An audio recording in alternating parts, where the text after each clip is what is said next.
Hello students, कैसे हैं आप सब लोग। तो finally determination of income and employment unit को खत्म करेंगे आज। आखिरी chapter excess demand, deficit demand और उसे कंट्रोल कैसे करना है। ध्यान से समझना, अगले 10 मिनट के अंदर मैं कंप्लीट चैप्टर अच्छे से रिवीजन करा दूंगा।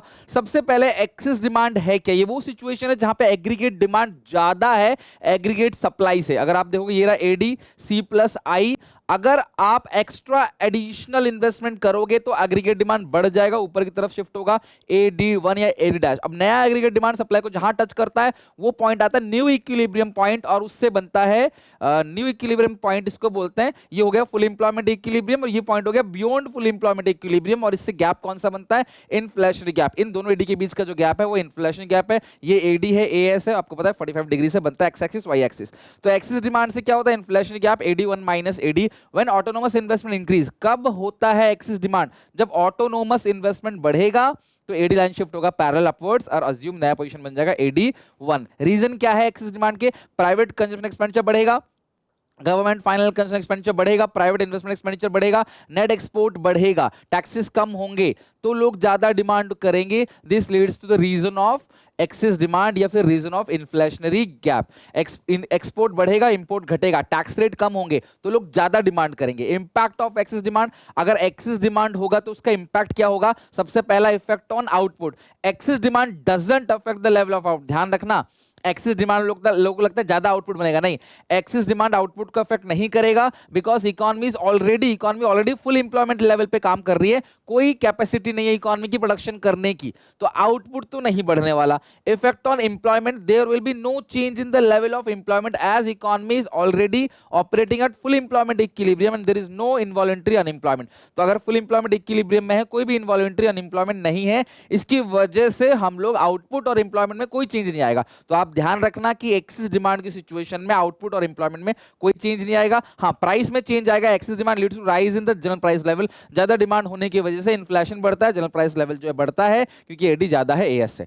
डेफिसिट डिमांड वो सिचुएशन जहां पे एडी कम है एएस से। तो ये रहा एडी, ये रहा एएस, ये एएस है, ये एडी है, ये आ गया equilibrium point, full employment equilibrium. अब डिमांड कम हो गया, C plus I minus delta I, वहां प्लस डेल्टा आई था ऊपर, माइनस डेल्टा आई नीचे, तो ये बन गया नया एग्रीगेट डिमांड। अब नया और पुराना ये रहा, दोनों एडी के बीच का जो गैप है उस गैप को बोलते हैं डिफ्लेशनरी गैप। और ये हो गया फुल इंप्लॉयमेंट इक्विलिब्रियम, और जो नीचे आता है पॉइंट उसको बोलते हैं अंडर इंप्लॉयमेंट इक्विलिब्रियम। ठीक है, यहाँ पे एडी एएस आता है, यहाँ पे आउटपुट इनकम आता है। यहाँ एएस बोलो चाहे आउटपुट बोलो एक ही बात है, एएस या आउटपुट के बराबर होता है, इनकम के बराबर होता है। तो डेफिसिट डिमांड में बनता है deflationary gap AD minus AD1।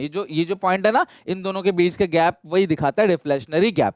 Causes क्या क्या? Decrease in private final consumption expenditure, decrease in private investment expenditure, decrease in government final consumption expenditure, decrease in government investment expenditure, decrease in export, increase in import. और tax rate अगर मान लो बढ़ जाएगा तो भी लोगों की इनकम कम हो जाएगी, लोग डिमांड कम करेंगे। इसका इंपैक्ट क्या होगा? सबसे आउटपुट पे देखो, due to lack of sufficient aggregate demand there will be an increase in the inventory stock. Inventory हमारे पास बढ़ जाएगा क्योंकि डिमांड ही नहीं है, रखा रखा इन्वेंटरी बढ़ेगा। It will force the firm to plan lesser production, तो फ्यूचर में आउटपुट वो कम करेंगे, as a result plan output will fall. तो फ्यूचर में जो प्लान आउटपुट करने वाले हैं वो घटेगा। एक्सिस में आउटपुट इंप्लॉयमेंट पे कोई फर्क नहीं पड़ रहा था, लेकिन डेफिसिट डिमांड, अगर डिमांड कम करोगे तो फ्यूचर में हम आउटपुट कम करेंगे। Deficit demand cause involuntary, demand कम कर रहे हैं, लोग डिमांड ही नहीं करेंगे तो क्या होगा? लोग बेरोजगार होने लग जाएंगे। लोग डिमांड अगर नहीं करेंगे तो उस सामान को बनाने वाले लोग बेरोजगार हो जाएंगे। वो काम करना चाहते थे, काम करने के लायक भी हैं, लेकिन लोग डिमांड नहीं कर रहे, तो कंपनी क्यों बैठे बैठे सैलरी देगी उनको? यहाँ पे इनवॉलंटरी अनएम्प्लॉयमेंट क्लियर बनेगा। और effect on general price level, deficit demand cause the general price level fall. भाई प्राइस घट जाएगा, लोग डिमांड नहीं कर रहे, सामान सस्ता बिकेगा, प्राइस फॉल हो जाएगा क्योंकि डिमांड कम है सप्लाई से। अब इसको ठीक कैसे करेंगे? अगर इसको ठीक करती है आरबीआई, जो कि आपने बैंकिंग के अंदर पढ़ा था, उसको बोलते हैं मॉनेटरी पॉलिसी। इसको ठीक करेगी गवर्नमेंट, उसको बोलते हैं फिस्कल पॉलिसी। फिस्कल पॉलिसी में अगर कंट्री में इन्फ्लेशन है, एक्सिस डिमांड है, या फिर इन्फ्लेशनरी गैप है, या बियॉन्ड फुल इंप्लॉयमेंट इक्विलिब्रियम है, उसकी वजह से सरकार ना कॉन्ट्रैक्शनरी पॉलिसी अपनाती है। कॉन्ट्रैक्शनरी फिस्कल पॉलिसी मतलब क्या है? सरकार टैक्स रेट बढ़ाएगी ताकि लोग डिमांड कम करें, महंगा हो जाएगा, लोग डिमांड कम करेंगे।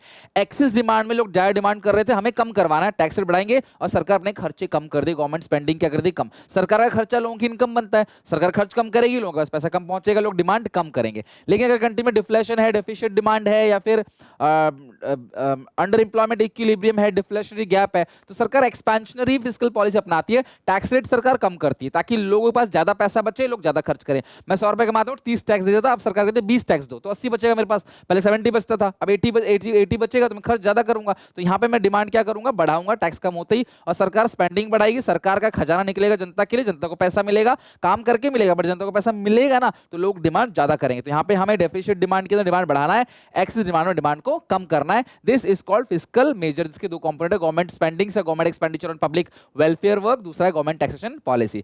नेक्स्ट है मॉनेटरी मेजर्स, ये आप सबने पढ़ा है पहले भी, बैंक रेट रेपो रेट बढ़ेगा तो एक्सेस डिमांड कंट्रोल होगा, घटेगा तो डेफिशिएंट डिमांड कंट्रोल होगा। सीआरआर एसएलआर बढ़ेगा तो एक्सेस डिमांड कंट्रोल होगा, घटेगा तो डेफिशिएंट डिमांड कंट्रोल होगा। ओपन मार्केट ऑपरेशन में अगर आरबीआई सरकार के बिहाफ में सिक्योरिटीज को सेल करेगी तो एक्सेस डिमांड कंट्रोल होगा, और अगर परचेज करेगी तो डेफिशिएंट डिमांड कंट्रोल होगा। रिवर्स रेपो रेट बढ़ेगा तो एक्सेस डिमांड कंट्रोल होगा, घटेगा तो डेफिशिएंट डिमांड। मार्जिनल रिक्वायरमेंट बढ़ेगा तो एक्सेस डिमांड कंट्रोल होगा, घटेगा तो डेफिशिएंट डिमांड कंट्रोल होगा।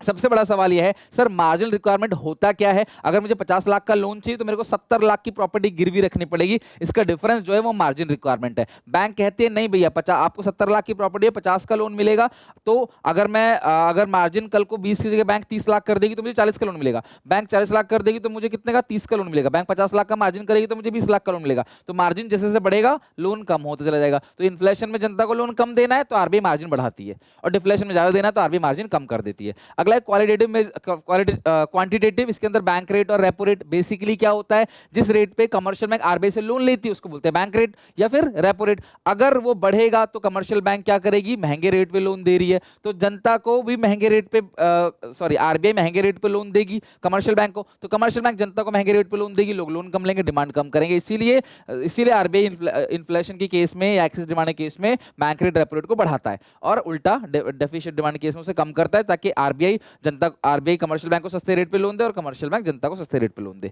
सीआरआर एसएलआर, आप सबको पता है कि इनिशियल डिपॉजिट का फिक्स परसेंट कमर्शियल बैंक अपने पास रखती है, इसको बोलते हैं एसएलआर, और जो आरबीआई को देती है उसको बोलते हैं सीआरआर। दोनों रिजर्व रेशियो बढ़ता है ना, तो बैंक की लोन देने की कैपेसिटी कम हो जाती है। इन्फ्लेशन में लोन कम देना है तो बढ़ा दो, डिफ्लेशन में लोन ज्यादा देना है तो कम कर दो। अगला है ओपन मार्केट ऑपरेशन, यानी कि आरबीआई सरकार के बिहाफ में सिक्योरिटीज को बेचेगी इन्फ्लेशन में ताकि पैसा पब्लिक का ब्लॉक हो जाए, और डिफ्लेशन में वापस कर देगी ताकि लोग ज्यादा डिमांड करें। जिस रेट पे कमर्शियल बैंक आरबीआई के पास कुछ पैसे जमा करता है सिक्योरिटीज के बिहाफ में, उस पर उसको इंटरेस्ट मिलता है, उसको बोलते हैं रिवर्स रेपो रेट। कुल मिलाकर जिस रेट पे कमर्शियल बैंक आरबीआई को पैसे देता है उसको बोलते हैं रिवर्स रेपो रेट। अगर ये बढ़ेगा तो कब बढ़ेगा, इन्फ्लेशन के टाइम पे। अगर कंट्री में इन्फ्लेशन है तो इसको बढ़ा दी जाएगा ताकि जो कमर्शियल बैंक है वो आरबीआई को ही पैसे दे, जनता को पैसे ना दे, ताकि जनता और डिमांड ना करे। डिफ्लेशन में आरबीआई से कम कर देती है, आरबीआई कहते हैं हम तुम्हें ब्याज कम देंगे, तुम जाओ जनता को उधार दो, जनता को उधार दी जाएगा, जनता का पैसा आएगा, वो डिमांड बढ़ाएंगे, और डिफ्लेशन की सिचुएशन, डेफिशिएंट डिमांड की सिचुएशन कंट्रोल हो जाएगी। Excess demand, inflation, inflationary gap, beyond full employment, एक ही बात है। Deficient demand, deflationary gap, under employment हो गया